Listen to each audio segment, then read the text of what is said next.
সরকারের কাছে আবেদন করতেছি আমরা জোরাভাবে, বাংলাদেশের ভেতরে অনেক মায়ের ছেলেরা আছে এই সৌদি আরব প্রবাসী জীবনে জেলখানায় বন্দী, এখনো হাজার হাজার প্রবাসীরা জীবনে অমানব জীবন যাপন করতেছে।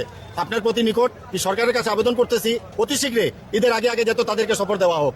ঠিক আছে, মানুষ স্টক করে মারা যাচ্ছে, স্টক করে মারা যাচ্ছে, খাওয়া দাওয়া ঠিক নাই, মানুষ স্টক করে মারা যাচ্ছে, পানি ঠিক নাই। ঠিক আছে, অবহেলা এরকম কোনোদিন দেখি নাই।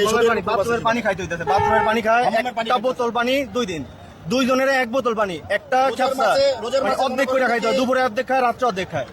একটা অ্যাম্বাসির লোক গেছে, আমরা ওই জায়গায় কম করে হলো 300 লোক আছি, ও আর কার্ড নেয়, ও ঢুকবে, ওর কারণে ও বলতেছে আমরা যেদিন, মানে আমি নতুন, মানে কি বলবো ওরে, মানে কিছু বলার কোনো ভাষা নাই। ও আর কার্ড নেয়, ও অ্যাম্বাসিতে চাকরি করতে গেছে। মানে আপনি বুঝতেছেন আমি কি বলতে চাইতেছি? হয়তো কথা কই যায় না, পাগল হয়ে গেছি না। অনেক 1.5 মাস জেল খাটছি, মনে হইতেছে যে 1000 বছর কাটছি। ওয়াল্লাহি কাসাম বিল্লাহ, রব্বুল কাবা হাবিবি, আপনাকে বুঝাই কইতারম না।